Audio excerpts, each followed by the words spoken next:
Le peuple algérien a fait sa révolution, il le proclame volontiers. L'organe officieux du gouvernement Al-Shahab signifie le peuple, celui du FLN El Moudjahid veut dire combattant. Les combattants des maquis de l'ex-armée de libération nationale, les voici, ils sont rentrés dans le rang.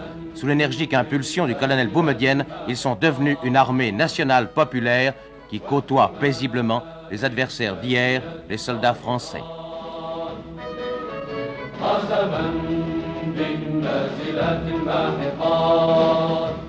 La page est tournée, l'OAS n'est plus qu'un cauchemar.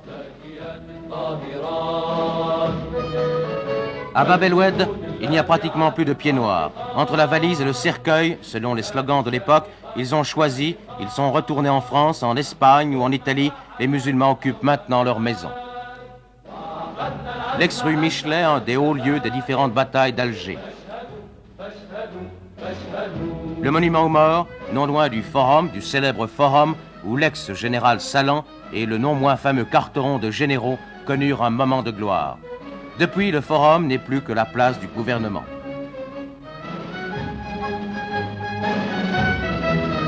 C'est ici que le chef de ce gouvernement, Mohamed Ben Bella, celui-là même qui passa 4 années dans les prisons françaises et fut peut-être à distance le négociateur essentiel des accords d'Évian, nous a reçus. Monsieur le Président, quel est le sentiment des Algériens et de vous-même qui avez été prisonnier en France vis-à-vis de la France et vis-à-vis des Français? Est-ce qu'il y a un ressentiment? Eh bien, je vous assure, je suis très à l'aise pour répondre à ce sujet. Il n'y a pas de ressentiment. Ici, nous avons souffert au point que nous avons dépassé, vous savez, le stade du ressentiment, de la rancune. Et vous n'avez qu'à vous promener à Alger pour le constater. Les soldats français se promènent, côtoient des soldats de l'ANP. Il y a rarement des incidents, très très rarement des incidents. C'est la meilleure preuve que vraiment. Est-ce que les Français qui sont restés ici, qui sont au nombre, je crois, de 180 à 200 000, oui, jouent le jeu? Oui, ils jouent le jeu, et là, je me plais notamment à dire toute notre gratitude, tous nos remerciements au personnel, enseignants notamment, qui fait un travail admirable.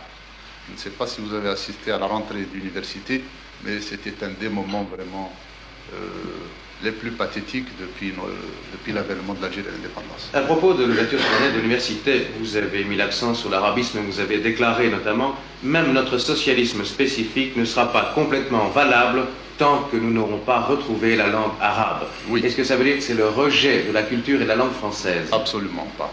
Absolument pas. Au contraire, c'est l'ouverture vers la culture française et les autres cultures, le panorama des cultures universelles, mais à partir cependant d'une base, de quelque chose qui nous appartient. Voyez-vous, j'ai dit que le socialisme ne serait pas véritable chez nous tant que nous n'aurons pas recouvré cette dimension qui nous manque, parce qu'un socialisme, ça s'exprime aussi. Et on ne l'exprime pas bien dans une langue étrangère, même si c'est cette langue, bien, on l'a utilisée pendant des dizaines d'années. On a parlé beaucoup en Europe, on a fait pas mal de commentaires à ce sujet. Le Parti communiste algérien a été interdit. Pourquoi?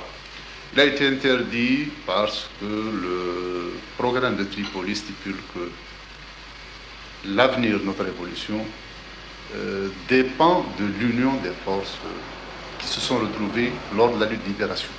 Et c'est prononcé contre la pluralité des partis. Il n'y a pas à faire en somme une entorse pour le Parti communiste, tout simplement. Il a été interdit au même titre que tous les autres partis. Non, mais c'est parce qu'on dit volontiers en Europe, voilà, l'Algérie est indépendante et l'Algérie est une république démocratique et populaire, une république communiste. C'est clair, nous avons dit que nous n'étions pas des communistes, que dans ce pays, on ne pouvait pas, notre régime ne pouvait pas être communiste pour la simple raison qu'il y a un fond à partir duquel nous avons dû mener notre action. D'ailleurs, à partir duquel toutes les guerres, toutes les insurrections ont eu lieu. Ce fond, c'est clair, c'est un fond arabo-islamique dont nous devons nous tenir compte. Que signifie, Monsieur le Président, la création de tribunaux populaires? Quelle est la raison de cette mesure, de cette création? Bien, la raison, c'est de créer un instrument qui répond à une situation. La situation dont nous héritons, c'est une situation que vous connaissez. Mais ce sont des tribunaux d'exception ou... Ce ne sont pas des tribunaux d'exception. Nous voulons populariser des tribunaux. Nous voudrions que le peuple fasse sa justice, tout simplement. Je vais vous dire ceci, c'est que pour rassurer certaines inquiétudes, c'est que ces mesures seront approuvées par l'Assemblée, seront présentées à l'Assemblée qui aura à les discuter, à les reprendre à son compte ou à les rejeter. Donc il ne faut pas que l'on s'effraie sur le sens que nous voulons donner à cette action.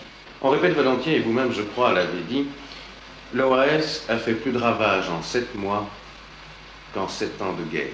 Et effectivement, fait plus de ravages en 7 mois qu'en 7 ans. Nous avons assisté à une véritable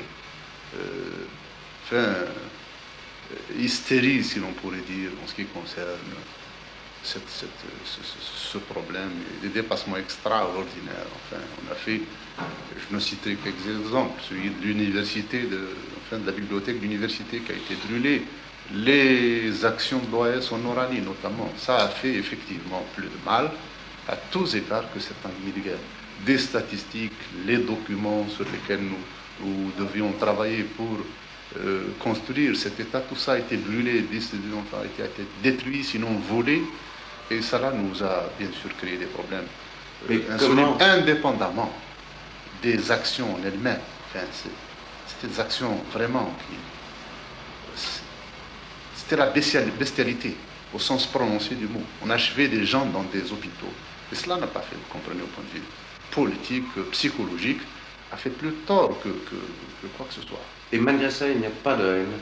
Non, il n'y a pas de haine, je vous assure, vraiment.